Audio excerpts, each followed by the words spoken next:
మీరు మీరు నేనెవరో నీకు తెలియదులే. పోనీ నేనెవరో మీకు తెలుసుంటారా? అది తెలీదు. అయితే నన్ను ఎందుకు ఆపినట్టు? నా పేరు రోళకర్ర వెంకట్రావు అని.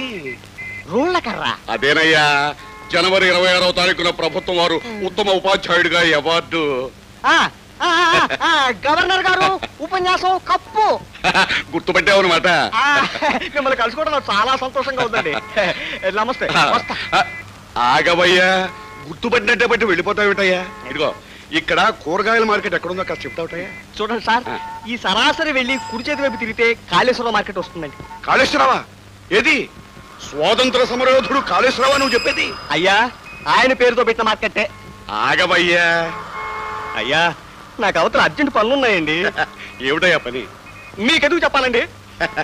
అంత వ్యధ పని అయితే చెప్పక్కర్లేదు కానీ పోనీ సూపర్ బజార్ ఎక్కడుందో చెప్పు. సూపర్ బజారు అయ్యా, ఇటు ఎడం పక్కగా వెళ్తే అక్కడ ప్రకాశం గారి విగ్రహం ఉంటుంది. ప్రకాశం పంతులు? ఏది ఆంధ్రకేసరి ప్రకాశం పంతులు?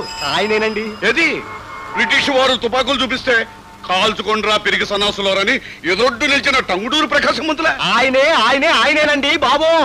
ఆయన విగ్రహం పక్కనే ఉంది సూపర్ బజారు. మీరు వెళ్ళిరండి. అబ్బా ఆగవయ్యా.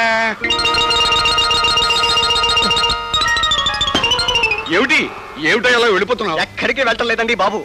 సరే, మీకేమేం కావాలో వరుసనే అడగండి. అలా అన్నారు బాగుంది. ఇదిగో, ఈ ఊళ్ళో లాండ్రీ షాప్ ఎక్కడుంది? లాండ్రీ? ఇంకా స్థానిక గ్రంథాలయం. స్థానిక గ్రంథాలయం. Rammohan Ayurveda pharmacy. Ayurveda pharmacy. Bus stand, railway station. Radio station అక్కర్లేదా? రేడియో సౌకర్యం పార్కుంటే చాలు. సరే చెప్తానండి, అన్నీ చెప్తాను. ముందు మీరు అడిగింది ఏమిటి? లాండ్రీ. Laundry shop. లాండ్రీ. ఎవరు? సుబ్బరారా? నన్ను పిలిచారు. వస్తున్నా. ఆగవయ్యా. ఎవరబ్బా నన్ను పిలిచింది? వెంకట్రావులా ఉన్నాడే. అవును, వెంకట్రావే. ఒరే వెంకట్రావు, వస్తున్నా, ఆగు.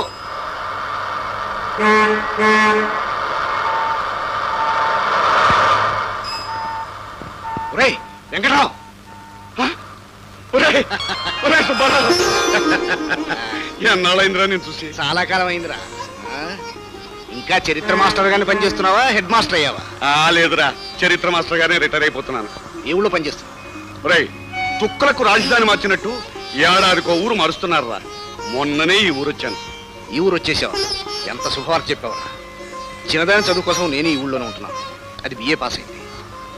ఇక దానికి పెళ్లి చేసి కృష్ణారామ అంటూ కూర్చున్నామంటే ఒక్కటి ముడిపట్టలేదు. ఎలా ముడి పడుతుందిరా? నీ చిన్న కూతురు పుట్టినప్పుడు నీ కోళ్ళు అనేవాడి గుర్తుందా? ఒరేయ్, నీకింకా మాటలు గుర్తున్నాయట్రా? ఒరేయ్, 1000 సంవత్సరాల చరిత్ర చెప్పే మాస్టర్ నేను వ్యర్థమ 20 సంవత్సరాల నాటి మాట మర్చిపోతానా? ముందు పెళ్లి చూపులకు ఏర్పాటు చేయరా. చాలా సంతోషం రా.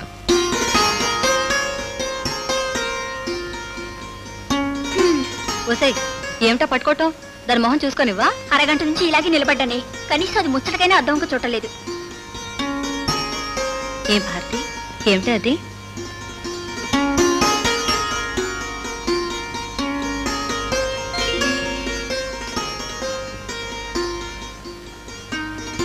భారతి, నెక్లెస్ పెడతాను, తలెత్తవే.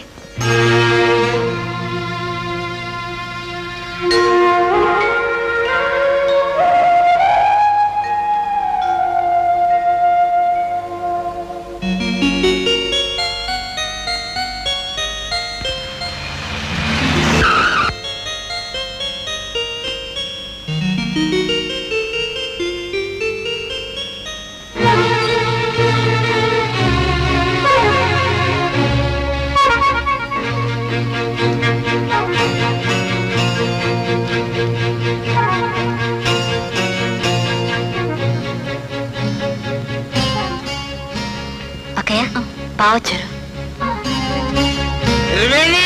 వస్తున్నానండి. దరిద్ర మొహం, ఎంతసేపు కొట్టాలి తలుపు? ఎంతసేపు కొట్టాలి? లోపలికి రండి. ఏంటి లోపలికి వచ్చేది? నాకు అర్జెంటుగా 500 కావాలి, క్యాష్ పడరా. ఈ నెల జీతం నాకు ఇవ్వలేదండి, నా దగ్గర డబ్బు లేదు. ఓహో, ఇవ్వలేదు కదా? మరైతే ఏమున్నాయి నీ దగ్గర? ఈ 2 గాజులు ఉన్నాయి కదా. ఏమండి, మా చెల్లెలు ఉంది, అది చూస్తే బాధపడుతుంది. చుట్టం చూపుగా వచ్చిందని ముందు మన సంసారం బయట పెట్టుకోవటం ఎందుకు చెప్పండి. నీ బాబు నన్ను చీప్గా కొట్టేశాడే, కట్నం చాలక ఈ గాజులు అమ్ముకున్నానని చెప్పు. నువ్వు వెళ్ళి కొత్త గాజులు చేయించుకో, నేను మళ్ళీ ఆ గాజులు అమ్మేస్తాను.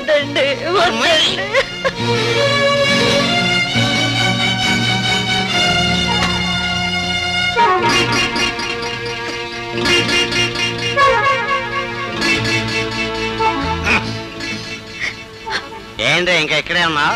పోయి అన్నం పెట్టా. 24 hours ఏడుస్తూనే ఉంటుంది. ఏంట్రా ఇవి?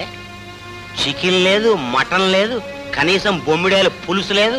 మనుషులు తినే ఫుడ్డేనా ఇది? మీకు ఇష్టమని బంగాళదుంపలు వేపుడు చేశానండి. నీ తాకాయ చేసావు.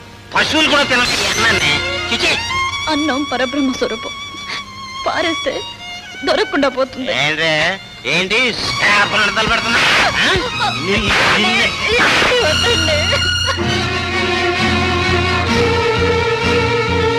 నువ్వు మనిషివా పశువా? నన్ను పశువు అంటావా? సంస్కారం ఉన్నదాన్ని కాబట్టి అంతటితో వదిలేశాను. బ్రతికినంత కాలం తోడు నీడగా ఉండే ఇల్లాల్ని గొడ్డును బాదినట్టు కొట్టే నిన్నేమనాలి? నిజానికి నువ్వు మనిషివి కాదు, మృగానివి, నీచుడివి. చిచి, నీలాంటి వాడి నీడ కూడా మా ఆకం మీద పడ్డానికి వీల్లేదు. పదక వెళ్దాం. ఎంత తొందరపడ్డావు భారతి? నేనేం తొందరపడలేదు నాన్న. ఆ రాక్షసుడి బారి నుంచి అతను తీసుకొచ్చేసాను. ఇంకా అతనితో కాపురం చేయదు. విడాకుల నోటీస్ పంపించండి. భారతి, నీకేమైనా పిచ్చి పట్టిందా?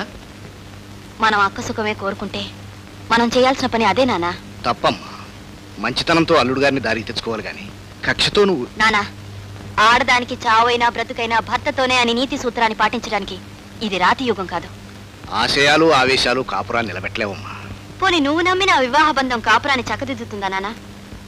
10 మంది ముందు అగ్నిసాక్షిగా భార్యతో 7 అడుగులు నడిచి కష్టంలోనూ సుఖంలోనూ నేను విడిచిపెట్టను అని ప్రమాణం చేసే మగాడు తాగుబోతుగా జూదగాడుగా తయారై భార్యనెందుకు హింసిస్తున్నాడు? తను సంస్కృతంలో చేసిన ప్రమాణాలు అర్థం కాకనా, లేక ఆడది బానిసని అలా చేస్తున్నాడా?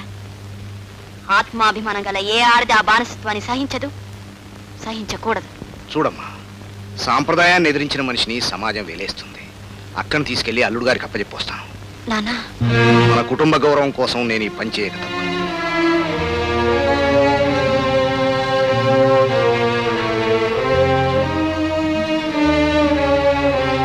నాన్న, వద్దు నాన్న, నన్ను అక్కడికి పంపించొద్దు. నేను ఇక్కడే ఉంటాను, నాన్న, నన్ను అక్కడికి పంపించొద్దు.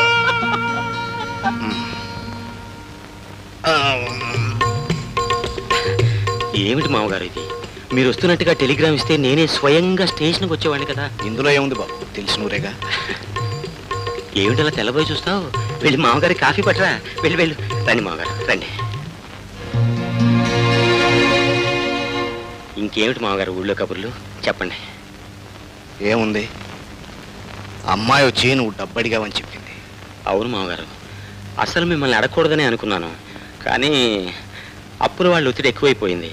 అందుకని మిమ్మల్ని ఇబ్బంది పెట్టక తప్పలేదు. నిజమే బాబు, నీ మనసు నాకు తెలియదు. ఎంతో అవసరం ఉండి అడుగుంటావు. వీలు చూసుకుని సర్దుబాటు చేస్తాను. అలాగే మామగారు, మీకు వీలున్నప్పుడే పంపండి. సమయానికి అందాలి కదా.